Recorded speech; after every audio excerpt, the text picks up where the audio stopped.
Hello, everybody. Welcome to my weird and wonderful world.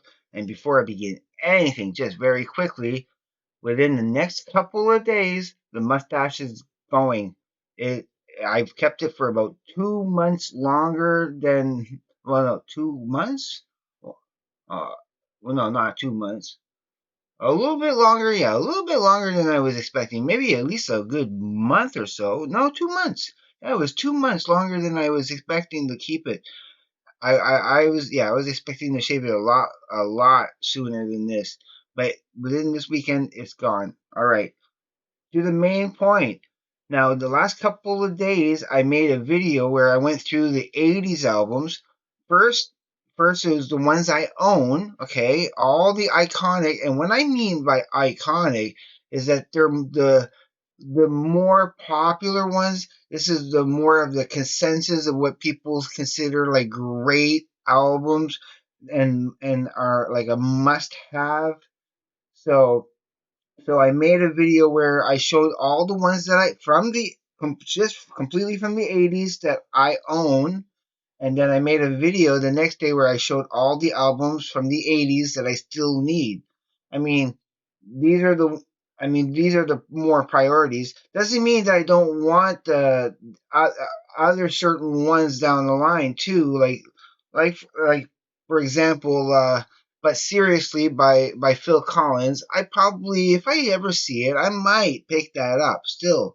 Even though I didn't mention it. Okay, and yeah, so okay, but now I'm going to be doing the '70s, and then after I'm done all with the '70s, I'm going to be doing the '90s. So we'll get to that once we get to that. But there's a lot to get to for the for the '70s. But I only found 18, as you see, only 18 for the ones that I have. Okay, that are what I'm, in my definition of iconic, what I mean by iconic. And I got the inspiration to do these from multiple sources. And mind you, a lot of these albums I only started really getting into and interested in within the last year and a half. Before that, and it's due to watching Larry Graves and Glenn Calloway's channel, and even now even with the Proud Corner and Rye-Bys and so many others, the CD Cave, just to throw a couple out there that I like to watch here and there as much as I can. But yeah, they've influenced a lot of my of bands I wouldn't I that I knew I liked, but they pushed me more into getting those bands because I have an appreciation for it. I very much give serious consideration to all their recommendations. I know it's going to be a little bit of a longer video, but I don't care. I'm going to be getting into it in a minute. I just needed to kind of say this because, yeah, so it's multiple sources that where I get the information for the albums I need to show and everything. So yeah, so a lot of these albums that I ended up getting, okay, as I before I get into the list, it, a couple of them were in that gift box of that Larry originally sent me a little over a year ago now. I'm still very appreciative, and yeah, a lot of these are very new. As you'll see as I go along. Now, I have a couple of honorable mentions that I should be mentioning because they are iconic, but they're kind of more iconic for me, okay? And because with the list I'm going through, there it is based month like on the month of that year. So there could be multiple from that month, but I only picked, there's only one that was picked for that month. Now, for example, an honorable mention is not on the list, but is an honorable mention would be T for the Tillerman. This is November. I think I saw it say. This one does say. This one says, yeah. Uh,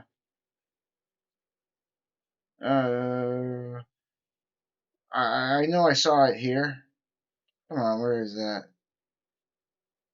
Um, where did I see that? No, yeah, right here. The first was first released November of 1970. So yeah, so it counts. Now, okay, a couple of these are from 1970, right? But I wasn't. I was born in 71, January of 71. So this first year of 1970, which is included, of course. But personally, I wasn't even born yet for at least that first year. But this would have been an honorable mention during the year I was born, when I was 1 years old. I wasn't even 1 years old yet. Okay, I wasn't even one yet. This is when I was still a baby, before the age of one. This came out, and this was always in the household. This was always there because my I know my uncle loved that kind of music, and that's what. And he's the one. I think my dad may have liked it too. He did like it too, of course, but it's not on my list. This is an honorable mention, okay? This is just an honorable mention. But it definitely does deserve to be, because it really is iconic to me. But in the overall scheme of things, for the category of my list, it's not iconic enough, okay? And unfortunately, even the same thing with Meatloaf's "Bad Out of Hell." I love this. I still really love the whole thing. Some people may say, "Well, I only like the title track of "Bad Out of Hell." Maybe what's the next one I like? Maybe two out of three ain't bad. Might be okay.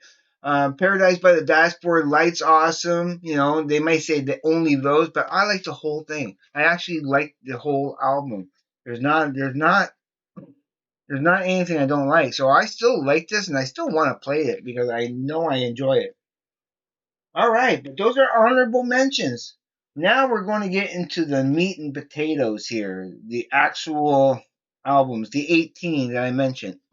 I know we're already 7 minutes in, but I don't care. It's going to be a 20-minute video for sure. I'm trying not to make it more than that, so we'll get through these quickly enough. So, of course, recently gotten within the last what this year. I gotten this year. I had made a list saying that I needed of these bands I needed to get, and the top of the list was Black Sabbath. But now, how many Black Sabbath do I own? Like eight. Like one, two, three, four, five, six, seven, eight, eight. Yeah, I have eight Black Sabbath albums. So yeah. So, but starting with this, and of course with Black Sabbath, The Wizard, Wasp, and that whole line, and Wicked World, and a bit of Finger, and that whole scenario. Yeah, it's a great album. I'm so happy to have it. But it is, yeah, that is February of 1970. Still wasn't born yet. And again, this is and for this one here of May of 1970, we have we have the Beatles. Again, I wasn't born yet, but and it's the last Beatles album, all four. It's the last before they all went solo and did their own thing. And yeah, yeah, and I'm so glad to have it. It's not near me, but I even have the Naked. I have it Naked, and I honestly kind of like the Naked better than this version. Just saying, but I'm glad I have it. Yep. So they lot starting with a debut album and going with a last album. Starting off with those, and I'm not even born yet. Even this, I'm still not even born yet. So this is October of 1970.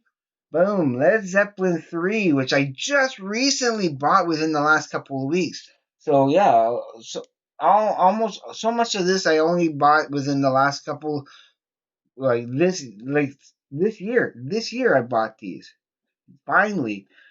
But yeah, this is awesome. There's so much great stuff on this. I like it, so it's good. It's good. That's just continues my collection.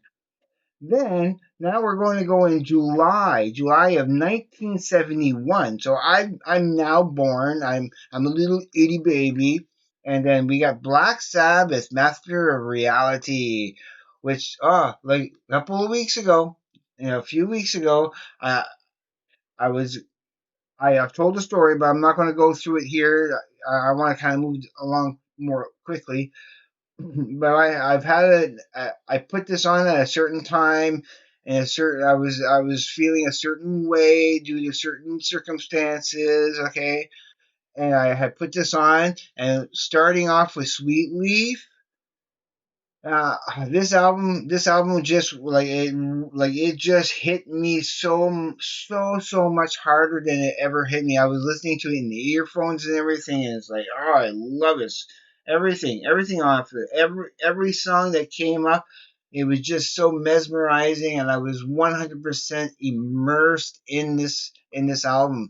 Like there was no excessive thoughts about anything else. I was completely 100% like within it's just pure listening mode, just taking it all in, absorbing. Yeah, that like yeah, I wish I could listen to albums more like that, like I did that night with this, because it was just so awesome. And now August of 71. Yeah, yeah, and this again, this was a gift from Larry Graves that came in the gift box a little over a year ago. I really love it. Of course, it has Baba O'Reilly. It has Behind Blue Eyes. Won't Get Fooled Again. That I mean, they're awesome. But the whole thing is awesome. And plus, but the one I got from Larry has like so much extra stuff, unnecessary. I love having it. I mean, even especially that second disc, yeah, live, yeah, the young Vic live, yeah, that is it's so awesome, so awesome. Now we're going to get into November of 71 with the Led Zeppelin 4. Yes, yes. Lapdog, rock and roll. I still that drum beat. The way that drum beat starts for rock and roll. And that's John Bonham at his, it's so impeccable, you know. Like that sound, just that beat. I mean, not saying that anything else he does, everything he does in the band, you know, it's fantastic. So yeah, but I just love the way rock and roll starts, and of course this has Stairway to Heaven, the one song that they don't allow you to play in guitar stores, you know, where they sell guitars and that. They're like, nope, that's do not play Stairway to Heaven. It's a stupid joke. Of course you're allowed to play Stairway to Heaven. I hope. And then it has When the Levee Breaks, which is it ends with yeah, which is awesome. On on the A Perfect Circle's Emotive album, which is mostly made of cover songs, they do a wicked cover song of When the Levee Breaks, which that I really love. So it's so so different, so mellow and moody, and I like it. Now we're going into 1972, with June 1972 with Ziggy Stardust. Yeah, the full title is The Rise and Fall of Ziggy Stardust and the Spiders from Mars. Yeah. That's a heady title for a David Bowie album. That's that's a super long title and it's nice. I love it. You know, but of course, what's highlighted is the Ziggy Stardust, so most people just call it Ziggy Stardust, which is fine. I like calling it Ziggy Stardust, but that's not the full title. But yeah, this is a great album. Again, the one I ended up getting has some bonus tracks. I do love bonus tracks. I don't care if I really don't care if they're tacked on at the end of an album or not, because it's still my choice whether I want to just listen to the album or the whole thing. And quite often, even with multiple other CDs I have, I just pull it. I just usually just play the albums most often. It depends on how much time that I have. Sometimes I do want to just hear the album. I only have time to listen just to the album. So, all right, we're moving right along. I don't want to go too long.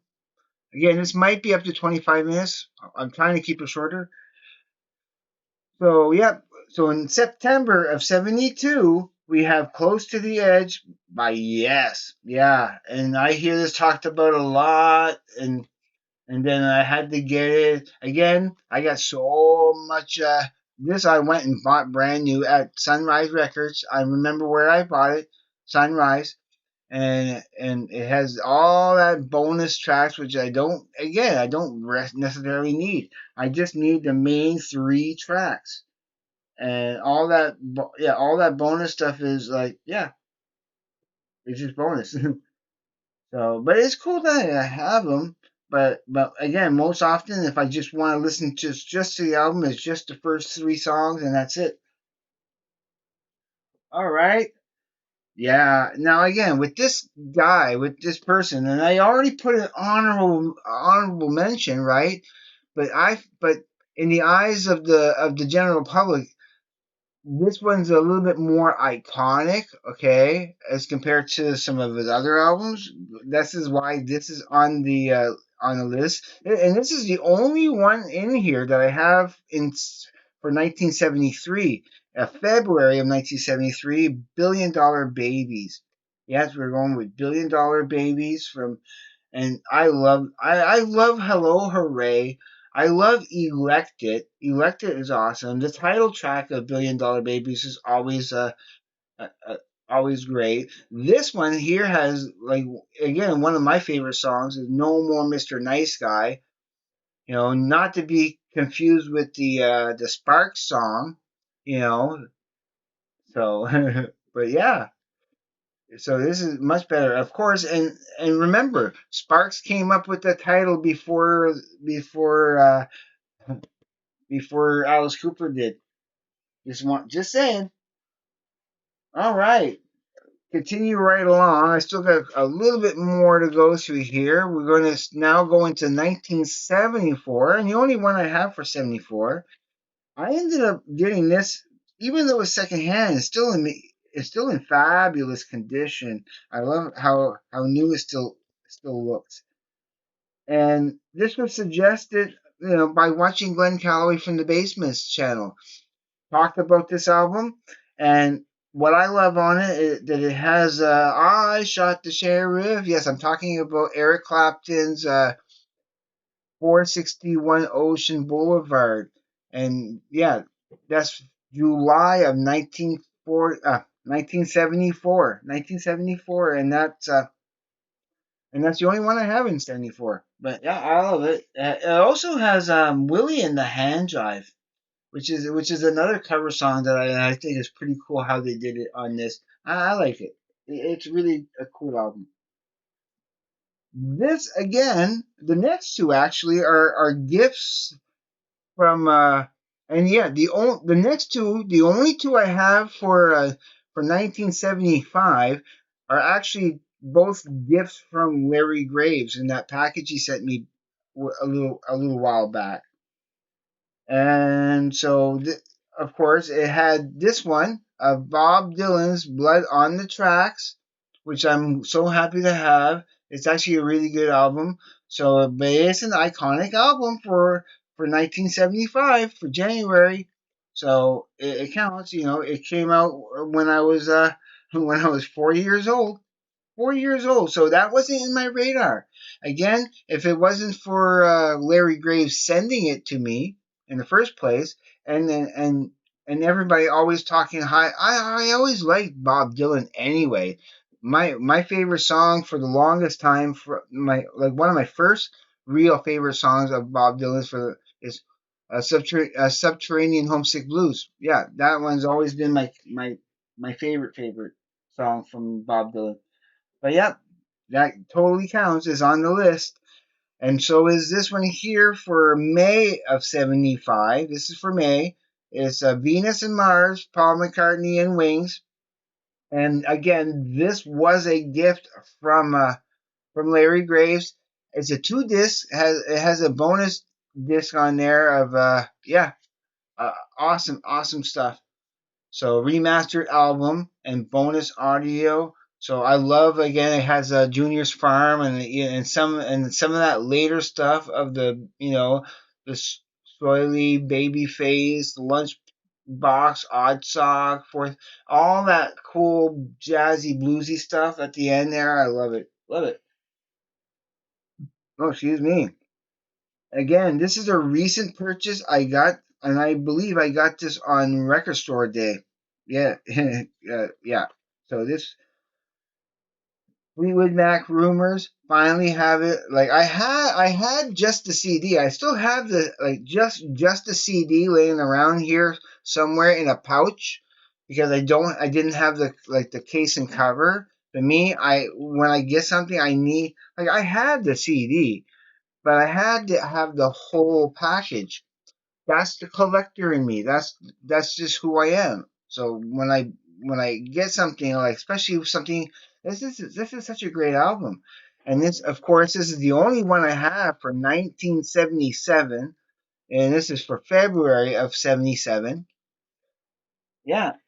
So Fleetwood Mac Rumors. All right, we're just trucking along. I still got a couple more here. Now, this is the only one I have for 1978. So we got in April, we got Power Age AC/DC. Awesome album, Rock and Roll Damnation. So this kind of was the album that put them on the map a little bit in many sense. It's a great album. Sin City's on this. The whole thing is great. Yeah, what's next to the moon? Yeah, it's great. I gotta love Bon Scott. And as much as I love all their other albums, this next one here, okay, the next four, the last four on the list here, okay, are all from 1979. So we're in the last year of the decade of 79. And I've already did my 80s ones. You can go back and watch that if you haven't watched them yet. So so this one here is from May of 79. Yeah, Dynasty from Kiss. I was made for loving you. They've gone disco and successfully so because this became an iconic album for Kiss. As much as I love the debut album, as much as I love Destroyer and Kiss Alive, you know, and what really kind of made them iconic was this album. So that's and definitely the albums I mentioned for Kiss all deserve an honorable mention for sure into this list. Okay, but they weren't as iconic enough to make the list than this. Okay, you see if you see where my gauge is headed for why those particular albums. Yeah. So yeah, just I got three more. So also in 79 of July 79, AC/DC Highway to Hell, the last Bon Scott masterpiece. Every song on it, from the first song, the self-titled track, Highway to Hell, Girls Got Rhythm, Walk All Over You, Touch Too Much. Yeah, you know this. It's awesome. Let's keep this going. I can't make short videos. Unfortunately, I wish I could make these shorter, but they have to drag on because, all right. So in September of 79, and this is a recent purchase within the last few months, okay? Yeah, I probably even within the last month. Now, although this has three parts, okay, I'm only talking about the first part. You know what I'm talking about. It's September of '79. Yes, Joe's Garage, Act One. Only Act One, not two and three. That came a little bit later. We're just talking about Act One, Joe's Garage. That is, of course, so good. There's so much good stuff on that. Now, since I'm not sure where one, two, and three actually starts and begins because they're all kind of all in there, they don't really separate. They're not really separated, so I'm not sure what's what. I'll have to look into that. What's what one of these days. But Act One is Act One. But I'm so happy to have this out of it. And last but not least, and again, I've gotten this within the last 2 months, and I'm so happy to have it. And I do want to listen to this again. And some people think it's a little over bloated, and it shouldn't have been two albums. It could have been easily one album. But when you watch the movie, when you really watch the movie and you go and really listen to it, I think it is what it is, and I'm thankful that there's two full albums of music and interludes that I don't mind. I love everything on this. Yes, I'm talking about November of '79. The last one here, The Wall by Pink Floyd. I'll never get tired of Comfortably Numb. You know, there's a Hey You, Nobody's Home. You got, of course, Another Brick in the Wall. Whatever chapter, whatever part you want. I don't know. They're all pretty fun to me. It's a great album. It's a great album. You know, you can't get your pudding until you until you eat your gravy. However the line. Yeah, I have to watch that movie again. It's been a while. But yeah, those are the 18 albums. Okay, I've gone for 27 minutes. Now, my next episode tomorrow, okay, is going to be in two parts. And now I have the day off tomorrow. It's Friday, so I'll be making them back to back, you know. But there's going to be like 44. I have 44 listed here, and I've listed them all down. I know you can't see that, so it's got to be in two parts. The first part, and this one, like the ones I'm making tomorrow, are the '70s albums. Okay, the iconic '70s albums that I need to get. There was 44 that I listed here, and so the part one will go from January of 1970 right up to November of 1974. And then part two will start at February of 1975 and end at December of '79.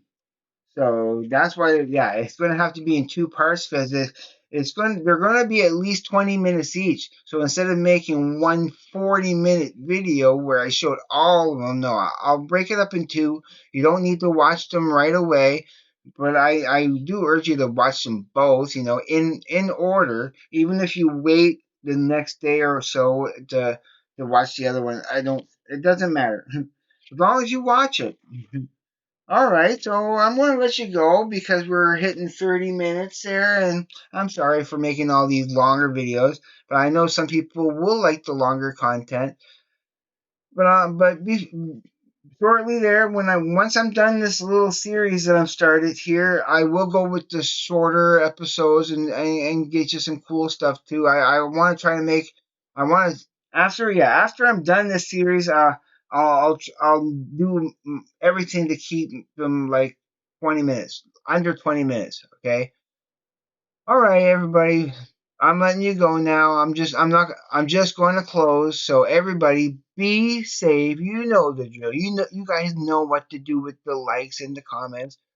So be safe. Take care. I will see you on the flip side. And everybody, please be safe. I'm repeating myself. All right. All right. Have a good day, evening, morning, night, wherever you may be. Bye, everybody. Peace.